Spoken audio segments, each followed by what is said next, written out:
The first thing Archer Vance noticed was the stain. It blossomed across his lap like a small traitorous map, dark coffee bleeding into the gray weave of a suit that usually looked as if it had been drawn from a blueprint. Archer's hand, precise as a metronome, moved before he allowed himself to think about the temperature of the liquid or the microscopic offense to the tailor's geometry. He pressed a napkin against the fabric with a neat, practiced motion. It was a clean, efficient solution. Dab, blot, stubbornly ignore.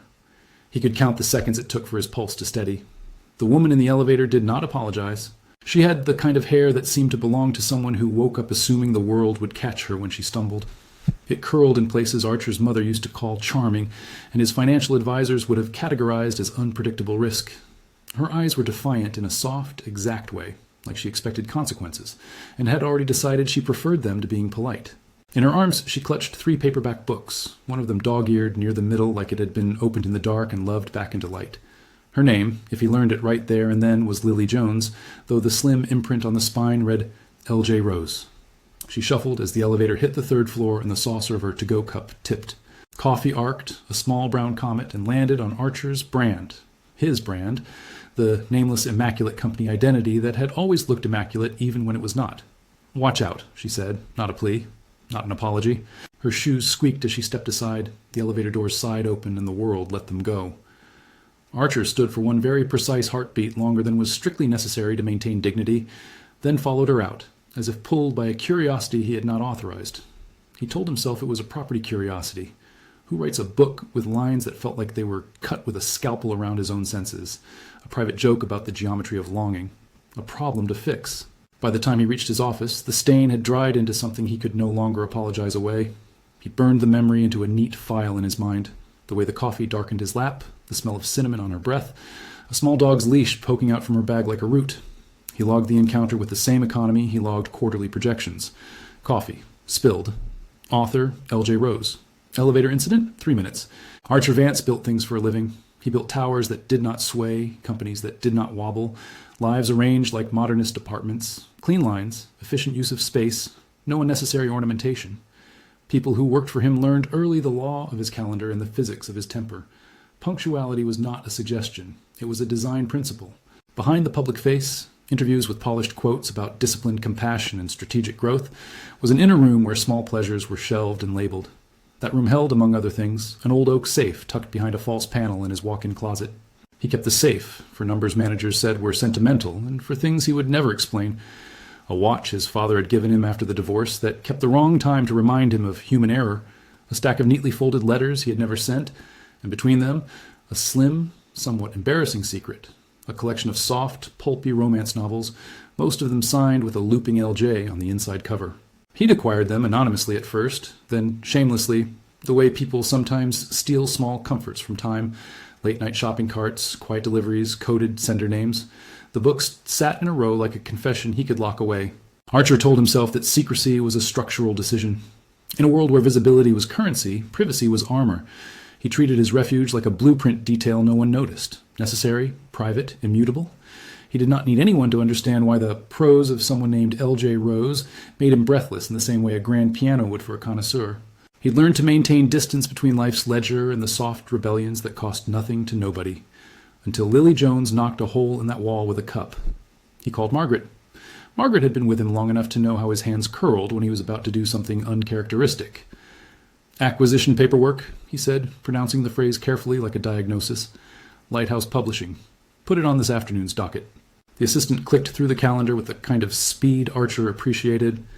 "Lighthouse's board will want terms tomorrow. There's a bid from Helmsworth, and to make Helmsworth disappear." Margaret's sigh was not an emotion so much as a punctuation mark. "You're buying a publisher, Archer?" she said at last, precise and unamused. "Companies buy other companies for market share, not to edit endings. Sometimes market share needs rewriting." He hung up before she could catalog the ethical variety of that sentence. Ethics, he believed, were malleable if they were useful. He told himself, as architects will when changing a load-bearing wall on a whim, that he was doing this for design. Characters should have satisfying arcs. Readers deserved payoffs. If a narrative left him with a hollow feeling in the center of his chest, there was no harm in adjusting the plan. He signed the acquisition in the way men of his caliber sign things, with a firm pen and the assurance of someone who had modeled out contingencies the size of cathedral vaults. Lighthouse Publishing looked small under his hand. Its offices were 2 floors of hardwood, mismatched chairs and large windows that let in a morning that felt unregulated. It smelled faintly of glue and wet ink and the kind of hope that makes people willing to punch above their resources. The board meeting took place in a room of glass that made Archer consider how transparent his choices should be. He presented case studies, reader retention curves, intellectual property portfolios, projections of cross-media potential. He spoke in measured intervals and architect-smooth metaphors about scaffolding and foundation. He did not mention L.J. Rose, but he did, in a way that felt hygienic to him, schedule a meeting with the author who had stained his suit. Lighthouse's editorial director, a woman with thin framed glasses who could recite the first lines of every book on her desk, arranged it. "She's in town next Tuesday," she said. "She teaches writing to high schoolers, volunteers at the community garden, owns a basset hound that she refuses to call a cliché." Archer imagined the dog with the same clinical fascination he had when judging the symmetry of a garden. "Mr. Darcy," said the note on her calendar, "had long ears and short legs and the ability to create chaos in a single flopping motion." He told himself it would be a quick meeting. He would say the right corporate words: partnership, shared vision, synergy of storylines. He would offer to syndicate, maybe a tasteful merchandising tie-in, nothing crass, of course. He would ask for a conversation about endings, and perhaps nominate an alternate epilogue that softened the more jagged parts of L.J. Rose's signature. He had long entertained, privately, the notion that if you controlled the platform, you could nudge the narrative without resorting to brute force. He did not anticipate being turned down by someone who spilled coffee. On the morning of the meeting, Lily arrived late and apologetic in a way that sounded entirely sincere. She wore a denim jacket that had seen several seasons and a scarf knotted like a proofreader's bookmark. Mr. Darcy waddled at her heels, curious about the quiet world of corporate leather. Archer watched her cross the editorial floor as if he were studying a bridge he intended to cross, then realized for the first time that bridges were meant for passage, not solely for observation. He had imagined the meeting a dozen times and had rehearsed his lines. Earnest investor, supportive patron of the arts, benefactor with an eye for a clean edge. He had practiced the half-smile that softened both his jaw and his intentions. Lily did not offer him a smile. She offered a handshake that was warm and unexpected. "Archer?" she said, reading his name off a badge as if it were a secret revealed in a supermarket tabloid. Her voice was not the exposition some executives hoped for, the kind that explained everything in manageable paragraphs. It was instead a sentence that hinted at more pages to come. "You're the one who bought us out."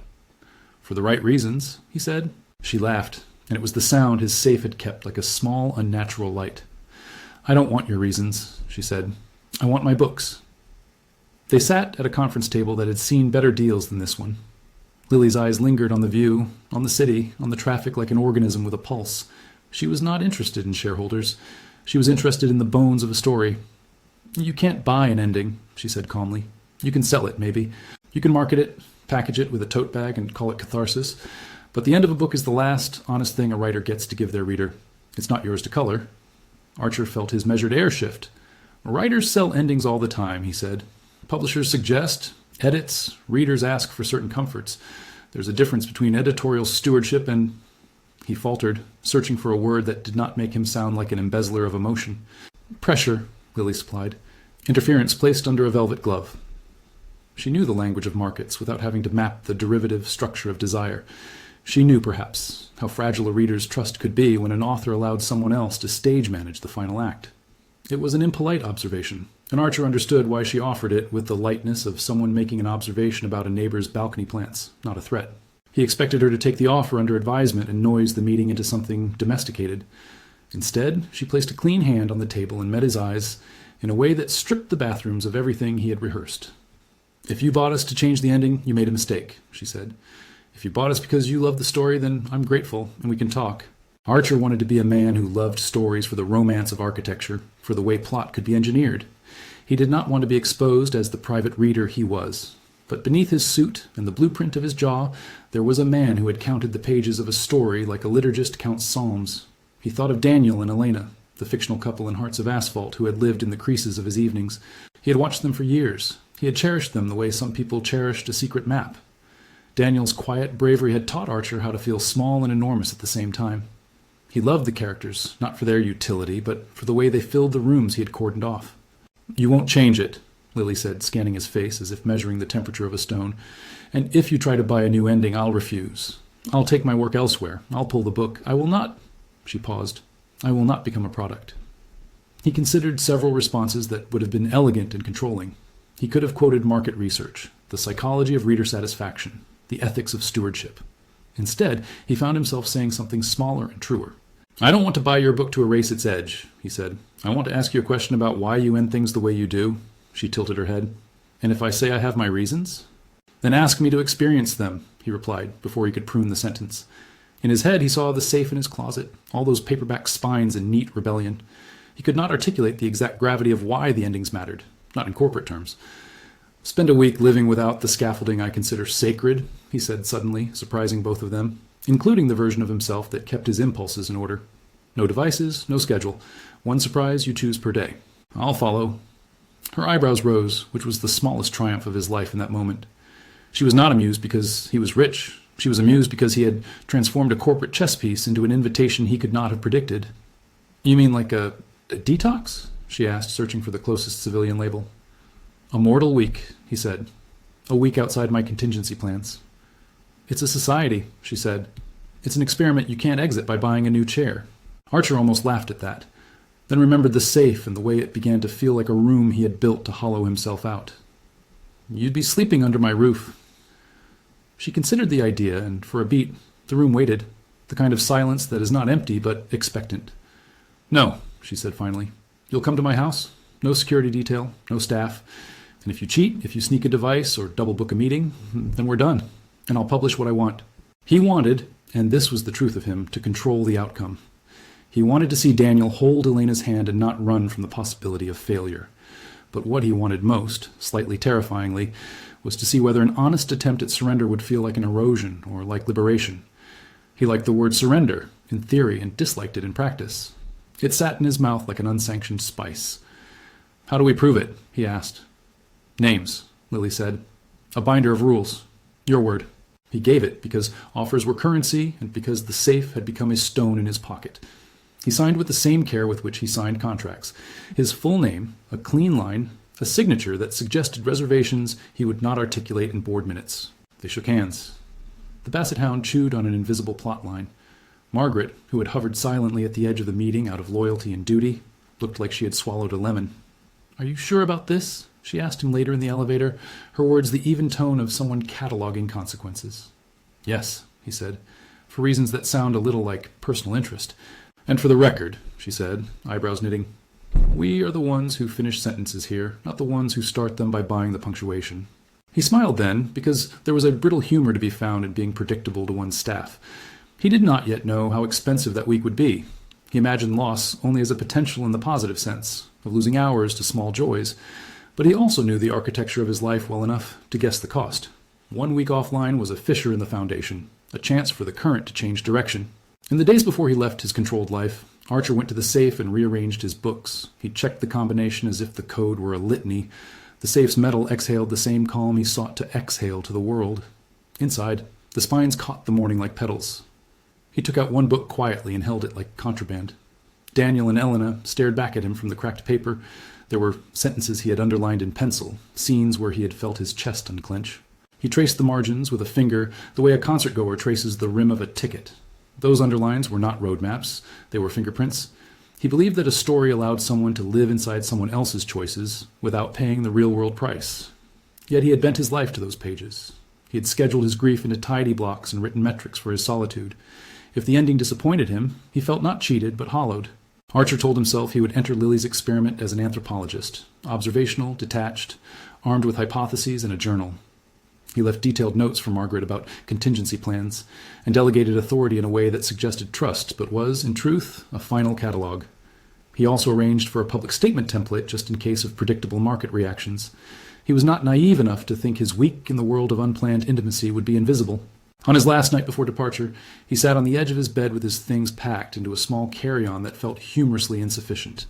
He brought only essentials, a toothbrush, a sweater, the book he had taken from the safe. He thought about his father's watch and the imperfect time it kept. Time, he reflected, was the only thing he had never truly figured how to own. He thought of the pages he had underlined and the ones he had never risked reading aloud. He left the safe open that night, an architectural confession on his closet floor. When he arrived at Lily's house the next day, it was not at all what he expected. It was not a drama set or a place where decisions were made from the top down. It felt like a living organism, potted herbs, a small sink filled with dishes that smelled of lemon and garlic, a sofa that had been scuffed by years of conversation. Mr. Darcy greeted him with the solemnity of a low-slung judge. "You look dispirited," Lily observed as she poured him tea in a chipped mug. "You expected a crucible?" "I expected less clutter," he admitted.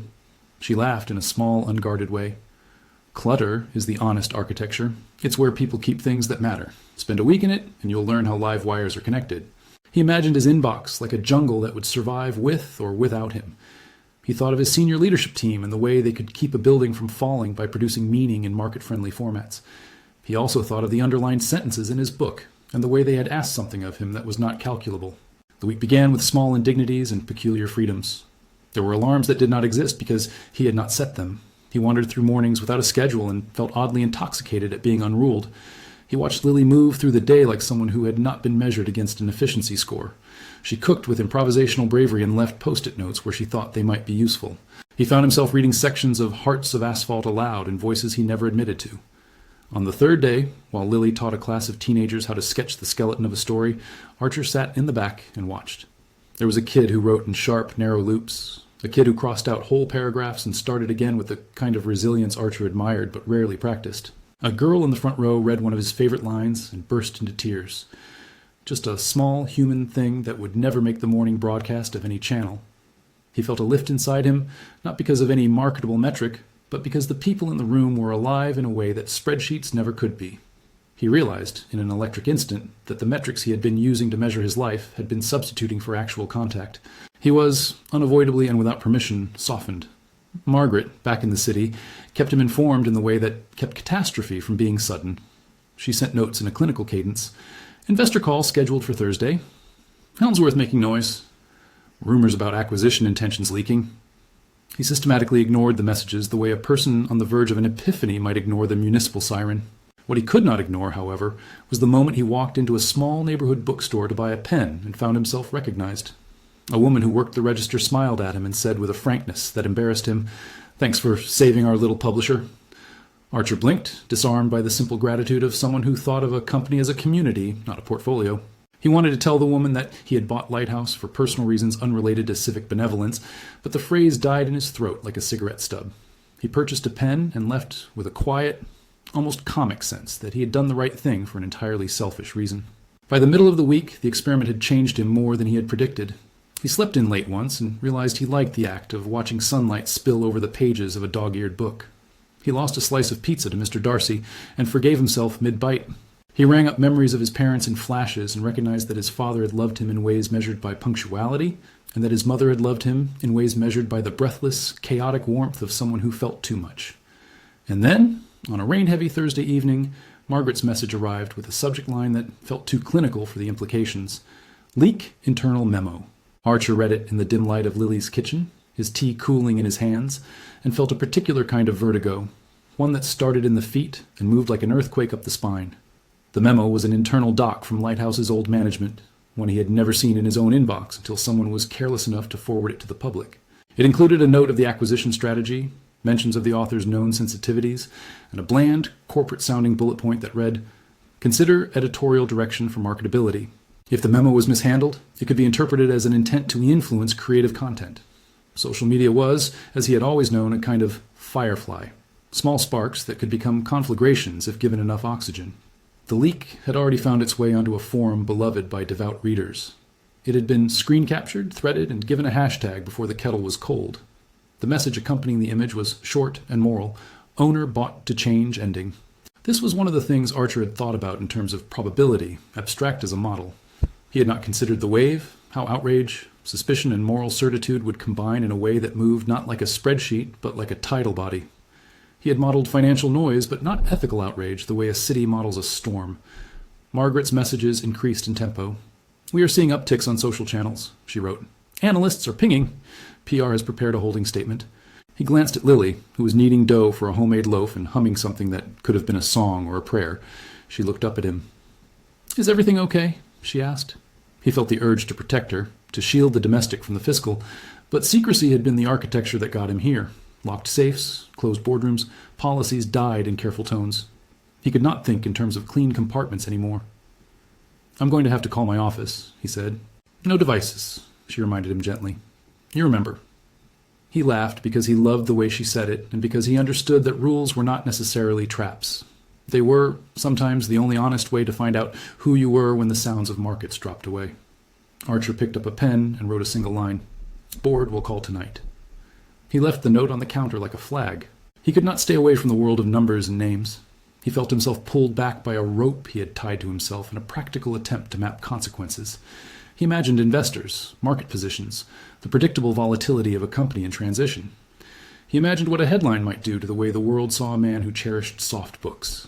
When he returned to Lily's living room, the television in the corner played a muted cycle of images he recognized, though not as his name. The leak had become an article. The article had become a thread. The thread had become a petition. The petition had gained traction because, in the modern economy, authenticity was a currency as valuable as any fiscal metric. People felt as if they had been tricked. The thought of someone buying a publisher to alter an ending had the pungent, righteous smell of betrayal.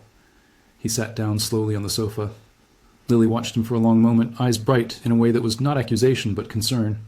"It's not yet a scandal," he told himself. "It's a rumor." She reached over and touched his hand, simple and human. "You're doing something you can't buy your way out of," she said. He thought of the safe again, and of the stack of books that read him as much as he read them. He thought about admitting, publicly and willingly, that he was a reader. A man in his position did not own up to the small and peculiar pleasures of an ordinary private life.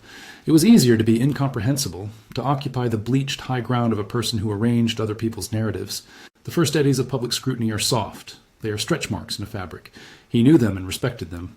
He also knew they would harden if he applied the wrong pressure, the one that said appearance mattered more than truth. He closed his eyes and for a moment saw the coffee stain from the elevator and the way the woman who refused to apologize had worn it like a token. He understood, with a clarity that felt like a new kind of currency, that he had bought a publisher for a reason that had nothing to do with the balance sheet. His acquisition was not an act of market strategy. It was an attempt to reclaim an arc he thought he deserved. Outside, the city flashed with indifferent life. Inside, Lily's kitchen smelled of yeast. Mr. Darcy snored with the contentment of someone who had not yet had to sign a press release. Archer felt his own interior world being audited, and, for the first time in a long time, realized how many things he would not be able to explain in shareholder terms. Margaret's next message contained an attachment, a screenshot of a trending post, a damning headline, a chorus of voices lecturing on principle. Beneath it, somebody had crafted a scathing commentary about corporate interference in art. The comments had begun to form moral architectures of their own, phrases repeated and amplified. Save, the ending, a corporate coup, like pieces of a scaffolding that could take down a building. He had, in his neat and careful way, not foreseen that the very thing he did to possess a narrative might become the mechanism by which his own narrative was dismantled. He had bought a publisher to alter a book. In doing so, he had drawn a line between his private life and public role he could not easily erase. "Whatever happens," Lily said quietly, as if reading his thoughts, "we will find out what kind of person you are." Archer looked at her, and saw in her an unvarnished faith and authenticity that he both admired and feared. He thought about the boardroom with its glass walls and the markets that moved as if on a shared breath. He thought about the safe and the pages he could not stop loving and felt the first edge of consequence like cold against his neck. He did not yet know the scale of the fallout he had invited. He only knew the architecture of his choices. He had, with a single, half-romantic, half-obsessed act, opened his life to the possibility of exposure. The phone in his pocket vibrated in a way that felt like an accusation. He left it there, unlit, but his hand hovered like an attempt to close the circuit. Lily watched him, serene. "You can finish it," she said. "You can do the whole confession thing, make it a spectacle, and the market will respond in ways you can predict. Or you can sit here and be honest and accept whatever follows." Margaret's voice finally threaded through on speaker, a tight professional chord. "Archer, analysts are asking questions," she said. "Investors are calling. The board wants a statement." He closed his eyes, the way one closes the world to hear the shape of a single thing. He had built towers to shelter people, portfolios to balance risks, reputations like stone walls. Now the life he had designed was being infiltrated by something he had chosen because a spilled cup and a story had moved him. Outside, rain slurred the city glass. Inside, a dog breathed like a small metronome. He could have controlled the narrative with a press conference, a corporate letter, a soft-spoken denial. He could have purchased silence with an agreeable phrase. Instead, he stood and picked up a book and walked to the window. The city looked like a diagram made by someone who did not sleep. He thought about endings and the right to them and felt suddenly, with a terrifying clarity, that whatever he did next would press on more than his company's value. It would press on who he was in public terms. He set the book down on the table and turned to Lily. "Tell me the rules again," he said. She smiled with the steady warmth of someone who had always trusted the possibility of human change. No devices, no staff, no interference. One surprise a day. He nodded. He had promised. He had met the promise, and perhaps that was the first honest thing he had done in a long time. He did not yet realize that the leak would not wait for his week of surrender to end. He did not know that the first retweets would turn into a sell-off, and that shareholders, when frightened, do not care about someone's need for small, vulnerable comforts. He could not imagine the boardroom's surgical questions or the investor's teeth showing like the edges of a graph. He only knew, in the low and human way of someone who had found an old refuge and chosen to open the door, that the shape of his life had already begun to change. And he had no map for what would happen when private affection collided with public markets. Have you ever fallen for someone who was your opposite? Tell us below. Archer put his phone in the drawer and locked it with the same calm he had once used to lock the safe. The first day of the wager closed around him like a soft room. Outside, a storm rolled. Inside, small acts, shared tea, a dog's sloppy affection, a child's raw writing, began to rearrange his internal geometry. He went upstairs to the guest room with a sense that he was about to walk into an unfamiliar building and, for once, not demand the blueprints. The phone remained dark in the drawer. That night, a single notification found its way through the filters. It was a message from someone Archer did not know, a screenshot, a forwarded memo, a line highlighted in an undifferentiated sea of rhetoric. It said, in a font that was both precise and damning, "Owner plans to alter ending. Market reaction. Likely." He lay awake listening to the rain and the dog's slow breathing and the taste of the week ahead. He had agreed to be vulnerable for a reason he could now name and no longer justify by design. He had never imagined that his own private compass would one day be mistaken for a public hazard. When the first email from the board arrived the next morning, it was gentle in tone and insistent in content. They asked for an explanation. Investors wanted reassurance. The market wanted a statement. The leak, small and radiant as a match, had lit a tinderbox. Archer read the email twice and then sat for a long time with his fingers pressed to the message like a man seeking to slow a clock. The quiet house pressed its own questions at him. Lily came into the room with a bowl of oatmeal, sat down beside him, and did not ask him to perform deflection. She offered a steady presence, the kind that did not want to fix, but to remind. He understood, with the certainty of someone in a glass building watching his own reflection, that his world had tilted. He felt himself being measured not only by the people he led, but by the strangers who had taken his purchase of Lighthouse and turned it into a moral line in the sand. He had been unwise enough to let a private impulse be visible to a public that expected purity in places they had no right to demand it. The decision he would make next would not simply alter a book's path. It would determine whether the architecture he had erected, towers, companies, reputations, would stand or begin to unravel.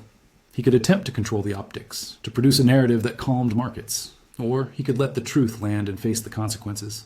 The rain softened into a hush. A dog sighed. Archer folded his hands and tasted the precise new possibility of admitting his love for a story in a place that might hold him accountable for it. The week had promised surrender. The world had answered with a prod. He stood up, a man who had been taught to admire angles and now found himself more interested in the joints between them. The first domino had fallen. He did not yet know how many others would follow, but he stepped toward the window as if looking out might teach him the geometry of the collapse he had set in motion. Archer stood at the window until the light shifted and the city became an anxious constellation of notifications he had promised himself he would not watch. The first board email had felt like an invitation. The next felt like an indictment. By noon, the invitation had hardened into a demand. An emergency call, a conference room full of faces practiced in the art of polite dissection, and a list of questions that read like a forensic report on motive and optics. Margaret drove him back to the city in a car that smelled faintly of citrus and old files. She had a dossier thicker than his carry-on, and she opened it like someone who preferred problems to be folded into neat planes. "They want a public statement," she said, voice taut with the sort of calm people use when their hands are busy and their hearts are not. "They want a plan. They want reassurance to the market. Helmsworth is talking to shareholders. Analysts are asking if we have a succession plan." He let the words land one by one. Helmsworth, a rival firm with the appetite of a giant, was already using his misstep as leverage. Shareholders, who had once heard his quarterly calls like sermons of inevitability, now muttered about governance. People who had viewed his life as exemplary saw, in a leaked memo and a trending hashtag, the possibility of hypocrisy. That possibility metastasized faster than any carefully prepared slide deck. The emergency board meeting was conducted in a room of glass that now felt less like a showcase and more like an aquarium where everyone stared and no one touched. The board chairman, a man whose hair and voice were both curated instruments of comfort, began with numbing procedural language and moved quickly to the heart. Exposure of intent. Someone, no, not someone, employees, contractors, a forwarded email chain, a screenshot posted by a reader, had turned private documents into public proof. The phrase conflict of interest was repeated as if it were a liturgy. "You assured us transparency," said a woman whose portfolio was large enough to have people who took notes on her notes. "People are asking whether corporate influence was exercised for personal preference." Archer listened and felt his voice retreat behind a glass wall he could no longer see through. He had thought buying Lighthouse was a private fix. In a modern market, private fixes were impossible. Everything had a public aftertaste. He made a decision in the same way he had made other tactical choices, fast, with a hope of containment. He would make a decisive move that he convinced himself would steady the ship, temporarily suspend the release of the next printing of Hearts of Asphalt, pending an independent editorial review. He imagined this as a surgical measure, an assurance to investors that content would be handled responsibly, not as an act of censorship. "Pause the release," he said, voice even, the way a man authorized to give orders does. "Commission an independent review. We'll be transparent about our procedures. We'll show the market governance." The board approved with the polite speed of a group that preferred rectitude to spectacle. PR drafted a holding statement, measured, careful, almost bureaucratic in its sorrow. Margaret sent it to him in the car with an exclamation of guilt that made him look at her like a man who trusted decimals more than hearts. "This will contain the bleeding," she said. It did not. The pause became a headline. "Publisher halts release. Author alleges censorship." Social feeds exploded with outraged readers who interpreted Archer's move as evidence of the very thing he claimed to prevent. Authors, some friends of Lily's, some not, took to their platforms to denounce corporate interference. Bookstores tweeted photographs of empty shelves and scrawled signs reading, "Hands off our stories." Lily posted a short statement. She would not allow her work to be hidden because a man purchased her publisher. Archer's inbox filled with pitches from PR strategists offering damage control frameworks and from angry employees whose livelihoods now trembled because a decision made to calm markets had inflamed a different public. A mid-level editor at Lighthouse texted Margaret, "You know this will burn us, right? People will blame the house." A warehouse supervisor called to say orders were being paused by booksellers responding to online boycotts. Small businesses, book clubs, and independent stores felt the ripple before the tide hit the ledgers. Betty from the community garden where Lily volunteered sent Archer a note that read, simply, "People are scared? We'll miss those jobs." Within 48 hours, the stock price, which had been resilient through cycles of normal volatility, took a sharper, more personal tumble. There are numbers that silence executives in a way arguments never can. 32% in one trading session, followed by an aftershock drop after a major investor publicly divested and published a letter on why they could not align with a company that might interfere in creative expression. The board convened again. The tone shifted from composed inquiry to urgent containment. Helmsworth, detecting weakness, initiated a shareholder proposal to install an interim management committee to evaluate governance at Lighthouse's parent. Archer experienced the collapse like a physical thing. He watched a ticker crawl like a cold verdict. Each red number felt like a chip falling from the facade he had built. He went from meeting to meeting with a ledger in his pocket and a book in his heart and discovered, with blunt realism, that holdings and humanity did not bend on the same axis. His wealth was indexed in ways that headline writers loved to punctuate. His reputation, once a slow-building monument, was now a variable in an angry market. The PR team suggested a revised approach. Release a statement that framed the pause as a temporary due diligence step to ensure editorial independence, emphasize his personal love of literature, and highlight plans to create a fund for community literacy. A speech, scripted by people who did not know the sound of his safe closing, would soothe and steer public sentiment. "You must appear contrite, yet decisive," the lead suggested.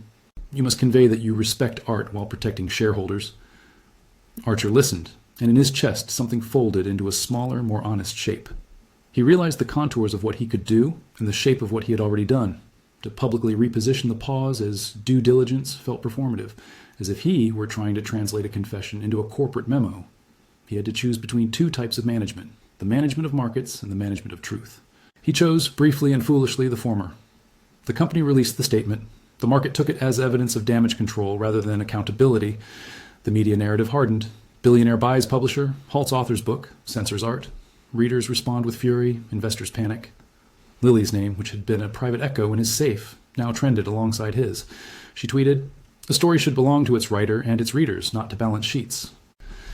That tweet became a rallying cry. The hashtag #SaveTheEnding picked up momentum again, but this time with the addition no-toe censorship.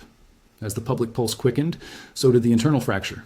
Board members whispered about fiduciary duty, about exposure to reputational risk, about the constitutional business of protecting shareholder interests. Meetings were called to vote on an interim oversight committee. Clients, advertisers, and brand partners who did not want to be associated with controversy put contracts on hold. A multinational retailer paused an order for a themed book bundle that would have been a modest line of revenue but symbolic enough to send a signal. The corporation had structural ballast, but ballast rusts when tension becomes persistent. Then came the whisper of regulatory attention. A governance think tank wrote a harsh op-ed asking whether publishers owned by public companies were at risk of undue influence, and whether there should be clearer separation between ownership and editorial independence. The piece did not accuse Archer of illegal acts. It asked painful public policy questions and urged boards to act. That kind of language, which smells like prudence rather than prurient interest, terrifies investors because it suggests long-term destabilization. Lenders began to ask for reviews. Credit lines were hinted at being reevaluated. Contracts with major partners included clauses, sudden, previously dormant clauses, that allowed for renegotiation in the event of reputational harm. By the end of the week, the board called a vote. The motion was not framed as punishment. It was framed as governance, an interim leave of absence for Archer while the company stabilized. He was not removed with malice, nor was he spared with benevolence. The action read like a surgical decision from adults who had learned how to keep public assets intact. Still, it struck like a personal erasure. He was asked to temporarily step back from day-to-day executive functions, while a small oversight committee, composed of independent directors and shareholder representatives, assessed the situation. The phrase temporary leave echoed in his ears like a word whose currency had changed. It looked small on the minutes, but felt like disintegration in the bone. Shares were sold. Headlines were written with the kind of delight that keeps op-ed columnists in business. The empire he had built, towers, portfolios, names on facades, did not collapse in a single cinematic crash. It crumbled through a series of small losses that together made the edifice unreliable. Investors withdrawing their faith, a CEO stepping aside, contracts paused, layoffs whispered about in HR corridors. People who had worked at Lighthouse for years began to imagine a future without the jobs they'd come to rely on. Archer watched the human consequences. The numbers in his briefcase had a face now. Betty from the community garden texted that the garden's fundraising drive had been suspended because a corporate funder had withdrawn. An editor at Lighthouse, an older woman who had nurtured first-time authors for decades, called him to say she might be out of work. In a world where reputation and revenue are aligned, his misstep was creating real hardship for people who had not chosen to be symbols. Lily, who had not wanted her art weaponized, saw the fallout in living color. She attended town hall-style online discussions, hosted by authors and readers concerned about corporate ownership of art. Her inbox was full of messages, supportive and furious. She sent one message to Archer, a paragraph that read without flourish. "You made a choice that affected more than 2 people. That's why I have to step away." She was leaving, not out of spite, but out of principle. She would not let her name be part of a narrative that suggested she had been silenced. Her publisher agreement's language allowed her to withdraw if she felt editorial independence was compromised. She exercised that right. The book, temporarily shelved by Archer's pause, remained in publishing limbo. When Lily left, the loss landed on Archer, not as the erosion of a romantic possibility, but as a moral failing he had to name. He had, in a bid to prove himself earnest to one woman, created a ripple that removed her agency when she fought for it the hardest. The irony was bitter and exacting. He had wanted to preserve a story. In the short term, he had endangered the author who wrote it. He had used corporate mechanisms in ways that made him complicit in the very interference he feared. After she left, the silence around him swelled. Margaret, who had been his steady if anxious ally, became a quieter version of herself. "You did what you thought was right," she said, which was not quite absolution and not quite comfort either.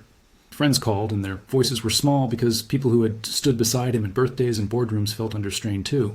The locker room of his life emptied not because he had been dishonest, but because consequence, when it is public, removes the illusion that matters can be neat. Archer took time out. No public statements, no scripted messages. He sat with Mr. Darcy on the living room rug and found that the dog's small body had the gravity of a living apology. He wrote things he did not intend to publish, a letter to shareholders that he'd never sent, pages of private confession about why endings had mattered, and a long paragraph addressed to Lily that was 3 parts regret and 1 part gratitude. He walked the city at night, sometimes passing the buildings he had once considered to be extensions of his will. They looked smaller now, less secure in their assertion. He felt the weight of construction and deconstruction equally. The low point was a week of bad headlines and a board that requested more oversight. The company instituted temporary layoffs in a non-trivial part of the publishing division. Hard choices made because fear contracts faster than courage. He read statements by authors angry about the suspension. He listened to podcast hosts debate whether an ownership stake translated to responsibility for content. All of it, in the aggregate, had the effect he dreaded. The empire crumbled in ways that could be measured and in ways that could only be felt by human beings who were losing their connection to work and community. He could have issued a carefully engineered apology and retreated into the safety of a diversified portfolio. He could have framed his actions as misread goodwill. He could have said the words investors wanted to hear: transparency, governance reforms, third-party audits, and left it at that. But something in him, softened by Lily's week and by the human faces of layoffs and garden fundraising, paused, moved him toward a different, riskier path. There was a literary festival scheduled in a mid-sized auditorium downtown where Lily was scheduled to read a passage, an event that had been planned before the acquisition. The festival had become a focal point for debate. Would she read? Would she be interviewed? Would she be allowed to speak without being shouted down by the internet? The organizers, sensing the swarm of attention, had kept it as neutral as possible. Archer bought a ticket like an ordinary person. He sat near the back, a man who had been in front of audiences before for quarterly revelations, now sitting among readers. The air in the auditorium was the smell of long gatherings, coffee, paper, the slight citrus of last-minute promotional lanyards. Lily came on stage with Mr. Darcy tucked beneath her chair, and the ovation she received was complicated, a mixture of support and the curiosity of people watching a potential reconciliation drama play out. She read from the second to last chapter, and there was a hush that made him think of old cathedrals and personal confessionals. Her voice, warm, ironic, precise, carried in a way that did not belong to the man who had once tried to engineer her ending, but to the woman who owned the sentences. She read with conviction, and when she finished, there was applause and then questions. The first question came from an earnest interviewer who asked, bluntly, whether she felt betrayed. "Betrayal is a public word for a private wound," she said. "My work is mine. The only way it matters is if I can give it with honesty." That was the moment Archer had rehearsed in his head 1,000 ways and then refused to script. He had intended to listen, to be present, and to learn. And yet the sight of people who had rallied to her support, of a community that had coalesced around the principle of authorial voice, squeezed something open inside him that had been sealed by planning. He stood up. No one in the audience had any idea he would. The cameras caught his stand like a movement that broke the rhythm of the festival. People turned. A few murmurs ran through the crowd. Lily's eyes met his, and for a moment there was the old irrational recognition from the elevator, the coffee stain, the dog's leash, the stubborn refusal to apologize. But this was altered now by weeks of consequence and the sober understanding that people were watching for damage control. He took the stage at the festival without an advanced note to the organizers. It was not a stunt. It was an act whose sincerity made those around him uncomfortable, because sincerity in a public arena can be disarming. He did not come with prepared PR lines.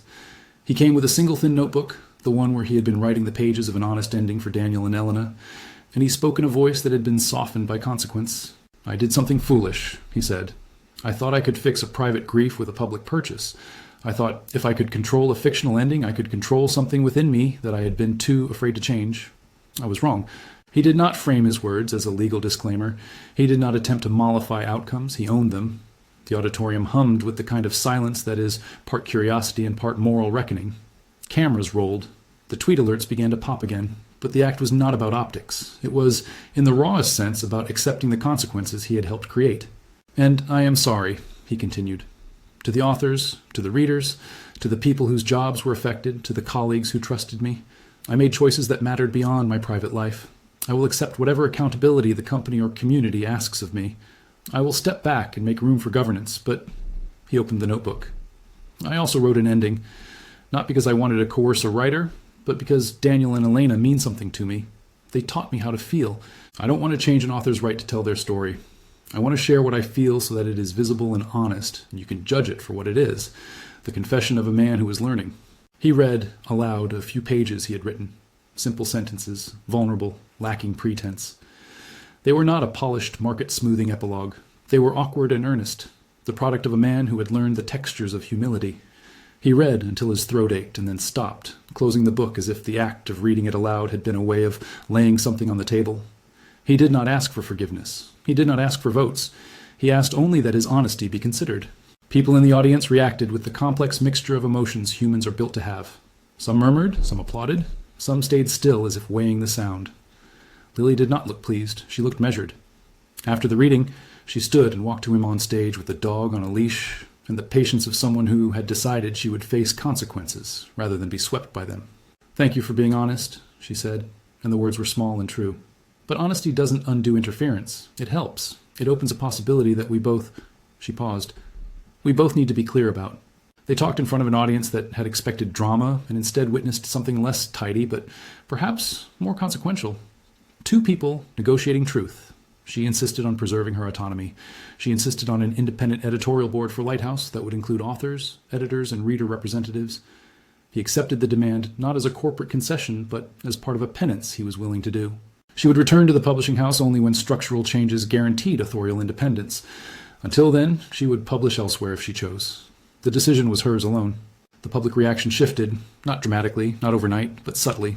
Some readers warmed to his candidness, others remained skeptical. The market, which is patient in its indifference, began to reprioritize narratives. A few authors reached out to him privately, some angry, some conciliatory, and asked if there could be genuine reparations for people harmed by the suspension. That question required action, not press statements. Archer left the stage with a wound still raw, but with a direction he had not had when he signed the acquisition. He voluntarily offered to recuse himself from decision-making related to editorial policy and to support the formation of a truly independent editorial council with financial support, but not editorial veto. It was an attempt to convert privilege into a structure that protected artists.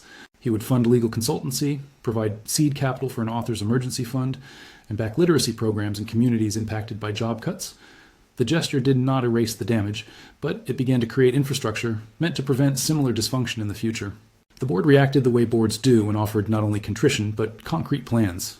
With cautious optimism and bureaucratic sleeves rolled, investors who had demanded governance changes saw a path toward remediation.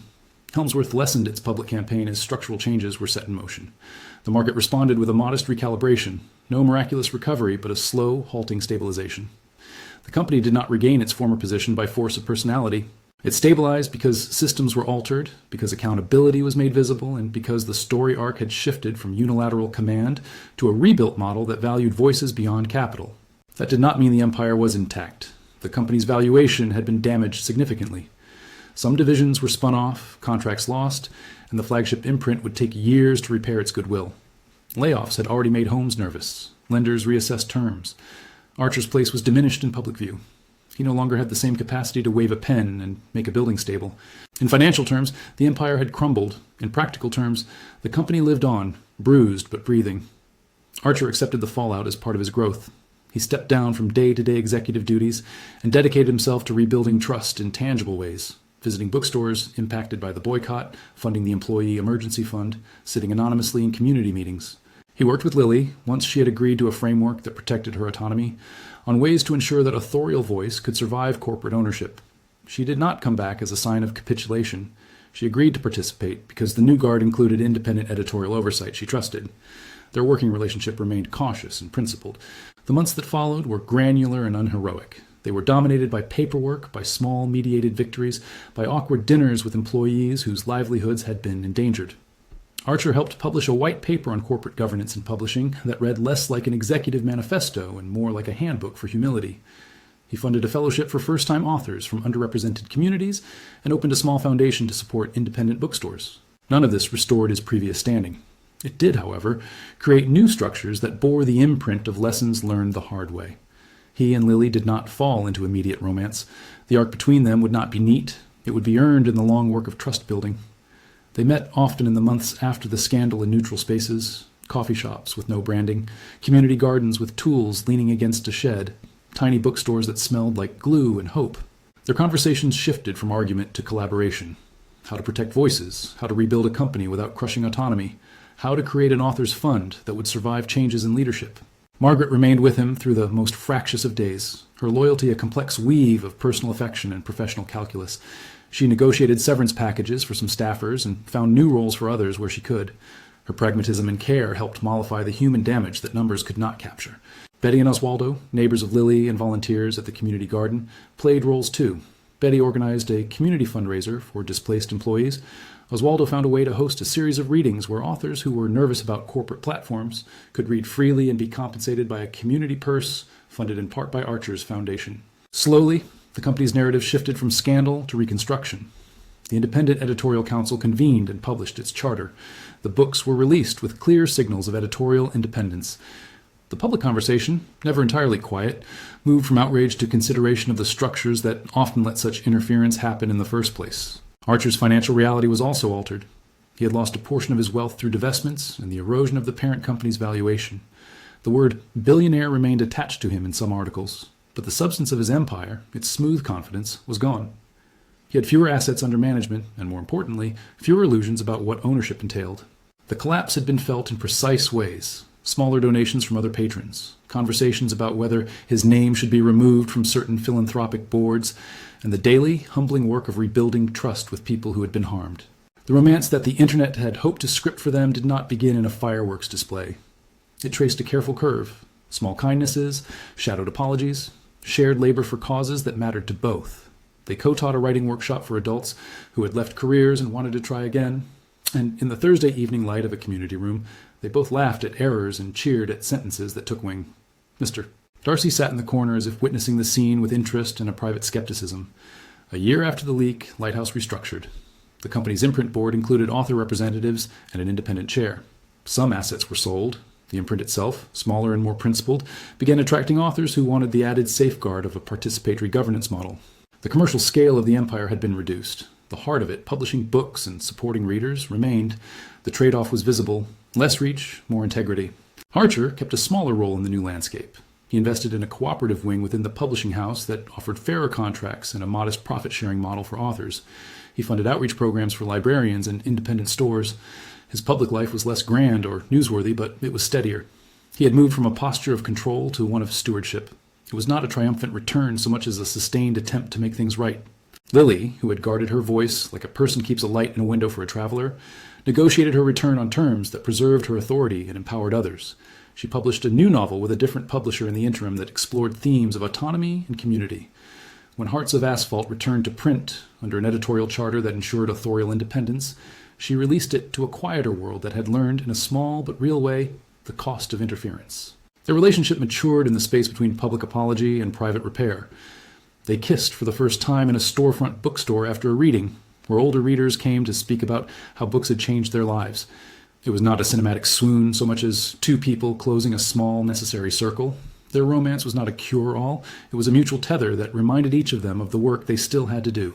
They married months later in a modest ceremony held in a bookstore garden, a place where the community that had rallied in dark times could gather and see a couple commit to something quieter than spectacle. Friends and employees attended. Some had been hurt, some had stayed, and all of them, imperfect, human, witnessed a wedding that felt like a public affirmation of private repair. The wedding was small and local. Archer wore a simple suit, not an armor of status, and Lily wore a dress that seemed borrowed from a moment of sunlight. Mr. Darcy, solemn and small, was the ring-bearer in the way that only a dog can be, unconcerned with symbolism, full of presence. The congregation read passages about books and architecture, about building and mending. Archer thought then about the towers he had once liked to build and realized he preferred a house that allowed for creaks and repairs rather than an empire that required constant polishing. In the years that followed, Lighthouse existed in a different register. It was less dominant in market share and more insistent on a value that refused to be priced out: literary integrity. The company's valuation never returned to its former dizzying heights, but it did not need to. The work it produced reached communities that had once been marginalized by market calculus. The independent editorial council became a model for others, and the conversation about corporate ownership of art matured into policy discussions with real substance. Archer kept a small shelf in his closet for the books he had once locked away. He no longer felt the need to hide them. They sat with a new kind of honor, an honest relic, not a contraband treasure. He kept the watch his father had given him, and he wore it sometimes for comfort rather than precision. He spent less time in glass-faced boardrooms and more time in rooms that smelled of coffee and glue.